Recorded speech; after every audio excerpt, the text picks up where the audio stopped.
పులివెందుల, ఆదోని, మదనపల్లి, పెనుగొండ, మార్కాపురం, బాపట్ల, నర్సీపట్నం, పార్వతీపురం, అమలాపురం, పాలకొల్లు ఈ 10 ప్రభుత్వ మెడికల్ కళాశాలలను వాటికి అనుబంధంగా ఉన్న ప్రభుత్వ ఆసుపత్రులను ప్రైవేట్ పరం చేయాలని, కార్పొరేట్ శక్తుల పరం చేయాలని చంద్రబాబు నాయుడు గారి నేతృత్వంలోని కూటమి ప్రభుత్వం మొన్న 9వ తారీఖున GORT నంబర్ 590 జారీ చేయడం చాలా దురదృష్టకరం, చాలా శోచనీయం. తెలుగుదేశం పార్టీ వ్యవస్థాపక అధ్యక్షుడు ఎన్టీ రామారావు గారి ఆశయమేమి? వైద్య విద్యను అమ్ముకోవద్దు, వైద్య విద్యను ప్రైవేట్ పరం చేయవద్దు అనేది ఎన్టీ రామారావు గారి ఆశయం. తెలుగుదేశం పార్టీ వ్యవస్థాపక అధ్యక్షుడు ఎన్టీ రామారావు గారి ఆశయాలకు పూర్తి విరుద్ధంగా ఈనాడు చంద్రబాబు నేతృత్వంలోని కూటమి ప్రభుత్వం పోవడం అనేది చాలా దురదృష్టకరం. ఈ యొక్క ప్రైవేట్ కళాశాలలను ఆ యాజమాన్యాలు MBBS సీట్లను అమ్ముకుంటాయి, వేలంపాటలు అమ్ముకుంటాయి, కోట్ల రూపాయలకు అమ్ముకుంటాయి. పర్యవసానంగా పేద విద్యార్థులు, ప్రతిభ కలిగిన విద్యార్థులకు MBBS సీట్ రావు. ఈ కారణంగా పేద విద్యార్థులు వైద్య విద్యకు దూరం అవుతారు. ఒక విధంగా చెప్పాలంటే ప్రతిభకు పాడే కట్టడమే. ఇక రెండవది, దీనికి అనుబంధంగా ఉన్నటువంటి ప్రభుత్వ ఆసుపత్రుల్లో రోగులు డబ్బులు చెల్లించాలి. ఆ విధంగా ప్రజలకు, రోగులకు ఉచిత వైద్యం లభించదు. ఒకటి, పేద విద్యార్థులకు ఉచిత విద్య లభించదు, వైద్య విద్య. రెండవది, రోగులకు, ప్రజలకు ఉచిత వైద్యము లభించదు. ప్రస్తుతం మనం పులివెందుల ప్రభుత్వ మెడికల్ కళాశాల దగ్గర ఉన్నాం. ఈ యొక్క మెడికల్ కళాశాల ఇక్కడ ఆసుపత్రికి సంబంధించి 100% భవనాలు అయిపోయినాయి. నర్సింగ్ కాలేజీకి సంబంధించి 100% భవనాలు అయిపోయినాయి. క్వార్టర్స్కి సంబంధించి 60% అయిపోయినాయి. మెడికల్ కళాశాల భవనాలకు సంబంధించి 60% అయిపోయినాయి. ఇప్పటికీ దాదాపు వచ్చేసి 470 కోట్ల రూపాయలు ఖర్చు చేయడం జరిగింది.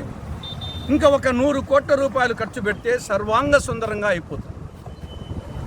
ఈ ప్రాంతంలో ఎకరా భూమి విలువ 2 కోట్ల రూపాయలు ఉంది. ఇక్కడ ఈ యొక్క మెడికల్ కాలేజీకి, ఆసుపత్రికి మొత్తం 50 ఎకరాలు అలాట్ చేసింది. అంటే ఎకరా 2 కోట్ల చొప్పున 50 ఎకరాలకు 100 కోట్ల రూపాయలు భూమి విలువ. అలాంటిది చంద్రబాబు ప్రభుత్వం ప్రైవేట్ వ్యక్తులకు ఎకరా ఎంత? ఎకరా 100 రూపాయలు. ఇక్కడ ఎకరా భూమి విలువ ఎంత? 2 కోట్ల రూపాయలు. కానీ చంద్రబాబు ప్రభుత్వం ప్రైవేట్ వ్యక్తులకు ఎంత ఇస్తుంది? ఎకరాకు 100 రూపాయలు. అంటే 50 ఎకరాలకు 5,000 రూపాయలు. ఇది ఎలా ఉందంటే శ్రీకృష్ణ తులాభారంలో ఒక పద్యం జ్ఞాపకం వస్తుంది, భలే మంచి చౌక బేరం అని చెప్పేసి.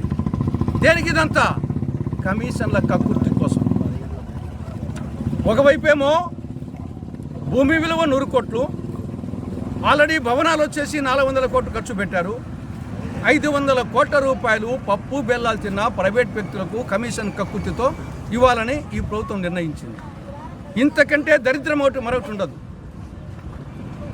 అసలు మొదలే పెట్టకుండా ఉంటే అదొక రకం. ఆల్రెడీ 2024-25 సంవత్సరానికి నేషనల్ మెడికల్ కమిషన్ 50 సీట్లు మంజూరు చేసింది. అంటే ఇక్కడ అన్నీ చూసే కదా వాళ్ళు వచ్చేసి మంజూరు చేసింది. అటువంటి పరిస్థితుల్లో మాకు వద్దని లేఖ రాసి ఆ విధంగా 24-25కు 50 MBBS సీట్లు కోల్పోయినాం. 25-26కు మరొక 150 సీట్లు కోల్పోయాం. ఒక్క పులివెందుల మెడికల్ కళాశాలలోనే 200 సీట్లు కోల్పోయాం ప్రభుత్వం యొక్క కమిషన్ల కక్కుర్తి కారణంగా. కాబట్టి ఇప్పటికైనా సరే ఎన్టీ రామారావు గారి ఆశయాలకు అనుగుణంగా మీ పాలన సాగుతూ ఉంది అనుకుంటే మీరు వెంటనే GORT నంబర్ 590ని ఉపసంహరించుకోవాలి, రద్దు చేసుకోవాలి. ప్రభుత్వ యాజమాన్యంలోనే పులివెందుల మెడికల్ కళాశాలతో పాటు మిగతా 9 మెడికల్ కళాశాలను కూడా వివిధ నిర్మాణ దశల్లో ఉన్న ఈ కాలేజీలన్నింటినీ కూడా ప్రభుత్వాధ్వర్యంలో నిర్వహించాలని కాంగ్రెస్ పార్టీ డిమాండ్ చేస్తూ ఉంది. మీరు ఒకవేళ చేసినా మేము భవిష్యత్తులో కాంగ్రెస్ పార్టీ అధికారంలోకి వస్తే మళ్ళీ PPP విధానాన్ని రద్దు చేసి ఈ 10 మెడికల్ కళాశాలను గవర్నమెంట్ ఆధ్వర్యంలో నిర్వహిస్తాం.